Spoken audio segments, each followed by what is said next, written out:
Ito na mga kababayan, Estila Quimbo pinapatawag na po sa Korte Suprema. Hindi na po niya ito matatakbuhan kagaya ng mga reporter na kaya-kaya niyang takbuhan at sabihin niyang busy siya. Pakinggan po natin mga kababayan. Ipinagutos ng Korte Suprema ang pagdalo ni House Appropriations Chair Stella Quimbo sa oral arguments kaugnay ng petisyon laban sa 2025 General Appropriations Act. Ito'y matapos niyang aminin na may blanco sa bicameral report ng 2025 budget. Bukod kay Quimbo, ipinatawag din ang Technical Working Group ng Senado at Kamara upang magbigay linaw. Ayon kay Representative Franz Castro, tama lamang na humarap sila upang magkaroon ng transparency sa BICAM process.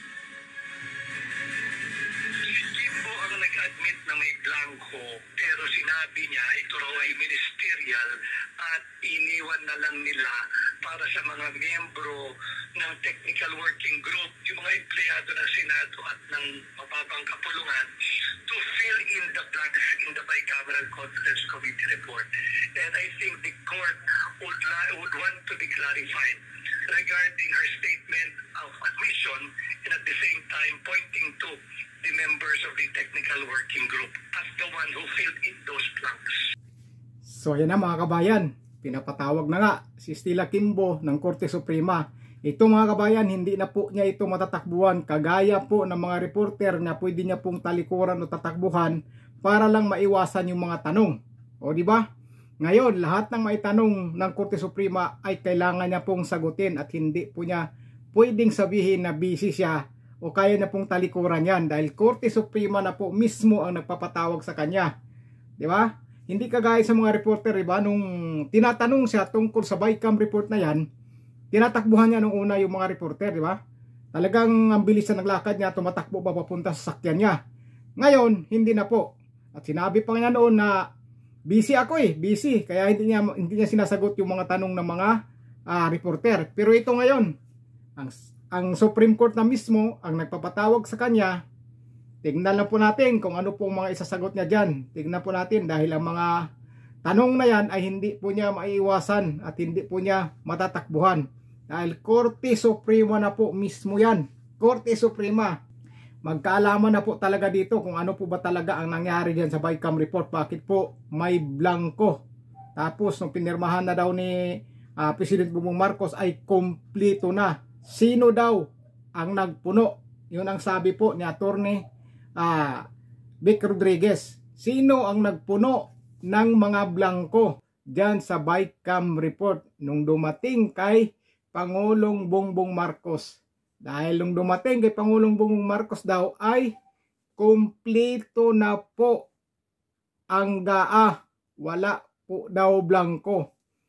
Ang tanong nga ngayon, sino nga daw ang nagpuno doon sa mga blanco na may mga pirma na?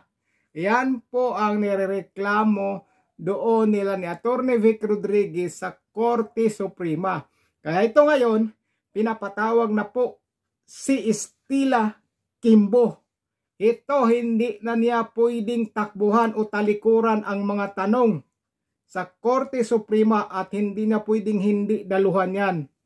Magkaalaman na po dito kung ano po talaga ang nangyayari dyan sa BICAM report na may mga blanco tapos napirmahan na. Pagdating sa Pangulo, yung GAA ay kompleto na. Wala ng blanco. Ang tanong o kaya inireklamo sa Korte Suprema, bakit puno na? Sino ang nagpuno sa mga blanco doon sa BICAM report na mga blanco na puno na ng pirma? Ayan mga kababayan, kaya abangan po natin mga kababayan kung ano po ang mangyari sa investigasyon ng Korte Suprema tungkol yan sa BICAM report na may mga blanco.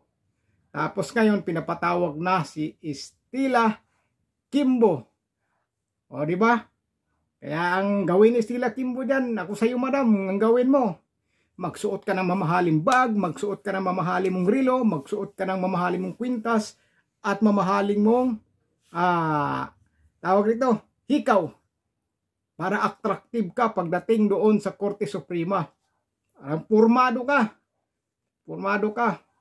Sana yung kaano ka kapurma, ay ganun din kapurma yung mga sagot mo sa mga tanong ng Korte Suprema.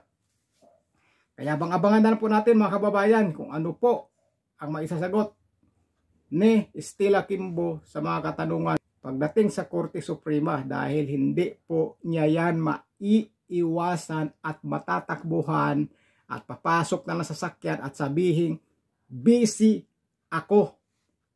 Yan, nakikita niyo yung video na yon na tinatakbuhan o tumatakbo sa palayo sa mga reporter at pupunta sa sasakyan niya at sabihin ng sino ba yung nagsabi niya, assistant ba niya yun o ano ba yun, secretary ba yun na busy daw. Ito, walang busy dito. Kailangan tong sagutin ni Stella Kimbo. Kailangan niyang pumunta sa Korte Suprema at sagutin kung ano man ang dapat sagutin ng mga katanungan sa Korte Suprema kung bakit may blanco ang BICAM report.